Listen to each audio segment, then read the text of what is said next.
UP மாநிலத்துல கன்வாரி யாத்திரை போன சில கன்வாரியாக்கள் கண்மூடித்தனமா ஒரு சிஆர்பிஎஃப் அதிகாரி அடிக்கிற வீடியோவை தான் நீங்க பாத்துக்கிட்டு இருக்கீங்க. இவங்க எதுக்கு இந்த சிஆர்பிஎஃப் வீரரை போட்டு இந்த அடி அடிக்கிறாங்க அப்படின்னு பார்த்தோம்னா, வருஷம் பாத்தீங்கன்னா இந்த வட மாநிலங்கள்ல கன்வார் யாத்திரை அப்படின்ற ஒரு யாத்திரை போய் இந்த புனித இடங்களுக்கு எல்லாம் போவாங்க. அதாவது இந்த கங்கோதிரி, இந்த மாதிரி கங்கை நதி போற இடத்துக்கு எல்லாம் போய் இந்த கங்கை நதியில உள்ள நீரை எடுத்துட்டு வந்து அவங்க பகுதியில உள்ள சிவன் கோயில்ல உள்ள சிவனுக்கு வந்து அபிஷேகம் செய்யறது வழக்கம். சில கன்வாரியாக்கள் உத்தரப்பிரதேச மாநிலம் மிர்சாபூர் ரயில்வே நிலையத்துக்கு வராங்க. அங்க அவங்களுக்கு டிக்கெட் எடுக்கிறதுல பிரச்சனை வந்து அந்த பிரச்சனை வாக்குவாதமாயி அது ரொம்ப முத்தி போற நேரத்துல ஒரு சிஆர்பிஎஃப் போலீஸ போட்டு வெளுத்துறாங்க இவங்க புல்லாம் சேர்ந்து. அதுக்கப்புறம் போலீஸ் பாத்தீங்கன்னா அந்த அடிச்சாங்கல அந்த 7 பேரை போலீஸ் அரெஸ்ட் பண்ணுது. அந்த அரெஸ்ட் பண்ண போட்டோ தான் நீங்க இப்ப பாக்குறீங்க. இந்த 7 பேரும் பாத்தீங்கன்னா சின்ன பையல மாதிரி தான் தெரியுது. இவங்க மூஞ்சில யார் மூஞ்சிலையாவது வருத்தமோ இல்ல பயமோ தெரியுது. 2 பேரும் சிரிச்சுக்கிட்டே இருக்கேன். ஏன்னா அவங்களுக்கு தெரியும் இந்த போலீஸ் நம்மள எதுவும் பண்ணாது. ஏன்னா காவில இதுவே பச்சை கலராவோ இல்ல வேற ஏதாவது கலராவோ இருந்திருந்தா பஞ்சராக்கி இருப்பாங்க. இவங்க தான் காவி துண்டாச்சு. இவங்க கலவரமே பண்ணலாமே ஃப்ரீயா. இவங்களுக்கு தான் இந்தியா முழுக்க கலவரம் பண்றதுக்கே இ பாஸ் இருக்கு. அதாவது சிஆர்பிஎஃப்ன்றது சென்ட்ரல் ரிசர்வ் போலீஸ் போர்ஸ். அவங்கள பாத்தீங்கன்னா துணை ராணுவம் அளவுக்கு மதிப்பு வச்சிருப்பாங்க. அப்படி ஒரு வீரரை தான் அடிச்சு விட்டு இவங்க போட்டோக்கு போஸ்ட் கொடுத்து நிக்கிறாங்க. அரெஸ்ட் ஆனதுக்கு அப்புறமும் அவங்களுக்கு கொஞ்சம் கூட பயம் இல்ல.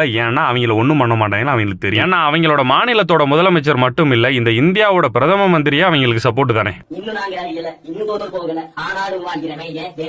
போராட்டங்கள் விடியல, பாடுகளும் தீரல, ஆனாலும் வாழ்கிறேன்.